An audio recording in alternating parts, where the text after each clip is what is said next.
let's focus on each example individually. Looking at the first example, there are 3 different types of ligands bonded to the palladium cation. One is where you have triphenylarsine bonded through the As to the palladium. You have one SCN ligand that is bonded through the sulfur, and the other SCN ligand that's bonded through the nitrogen. This is triphenylarsine. This is thiocyano, and this is isothiocyanate.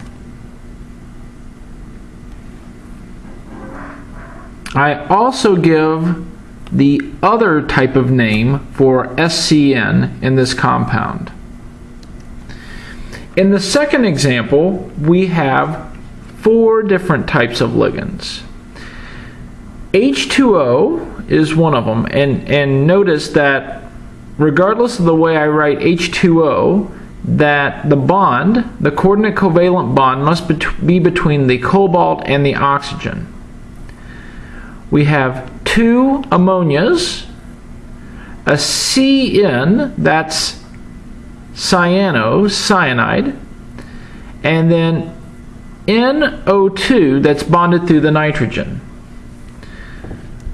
Therefore, we should have 2 aquas, 2 amines, 1 cyano, and 1 nitro, or you could call it N-nitrito.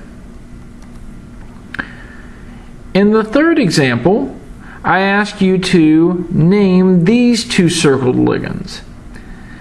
Notice that the nitrogen is bonded both to the chromium and the iron. This is a bridging ligand. In the water molecule is bonds to both the chromium and iron as well. So the water molecule is also bridging. In this case, NH2 is amido. In front we put mu amido. And below we have the water molecule bonding both the Cr and Fe, mu aqua. Now, let's introduce the rules that you will use to name coordination compounds. Rule number 1. Like any ionic compound, first name the cation, then the anion. Note that the complex ion, when the formula is written, will be written in brackets. The ligands that are directly coordinated to the metal center must have its formula inside the brackets. Third, when writing the name of a compound, the ligands should be listed in alphabetical order according to their ligand name. And fourth, prefixes should be used to indicate the number of a specific type of ligand in a compound. These are the prefixes. For simple ligands, such as amine or aqua, if you have 2 waters, that would be diaqua. 3 waters, since this is a simple ligand, is triaqua. 4 waters, tetraaqua. 5 waters, pentaaqua.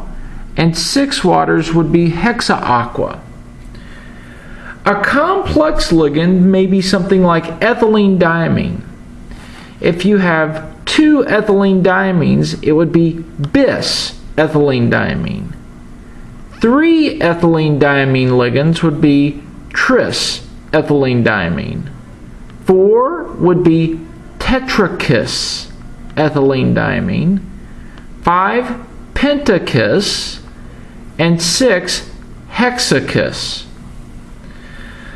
Note that the complicated prefixes are used for large ligands in parentheses in a coordination compounds formula.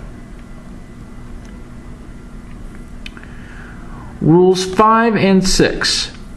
When naming the metal, if it is a transition metal, you must include its oxidation state in parentheses. 6. If the anion is the coordination complex, you add ATE to the name of the metal. Let's look at some examples.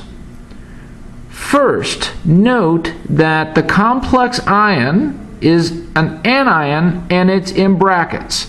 The complex ion will be in these square brackets like I'm showing here. Na is very easy. That's sodium. We do not put the prefix di with it. Since this is an ionic compound. Sodium. There are 4 Cl minuses bound to palladium. Tetrachloro. Palladium, you have to change it from palladium to palladate since it's an anion, and the charge on the anion the charge on the palladium is 2. The second example. In the brackets, we have CO, NH3, 4, Cl2. NH3 is amine, Cl is chloro. We put the ligands in order in the name by their ligand name. Amine, A, comes before C, chloro. There's 4 amines, so we're looking at tetraamine. There's 2 chloros, dichloro, cobalt 3 chloride. So the name tetraamine dichlorocobalt 3 chloride. In the third example, we have copper as our metal as part of a complex cation. There are 2 ethylene diamines bonded to the copper. So ethylene diamine. Since this is a complex ligand, this is bis ethylene diamine copper 2 sulfate.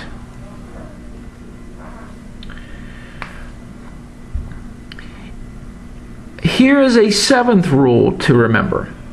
If the anion is the coordination complex and contains one of the following metals, use the following English name to name the metal. Fe will become known as ferrate only in the anion. Pb, which is lead, becomes plumbate. Au, which is gold, becomes aurate. Ag, which is silver, becomes known as argentate. And Sn is stannate. Here's our second example. Try to name each of the following coordination compounds on your own before proceeding to watch the next part of this video.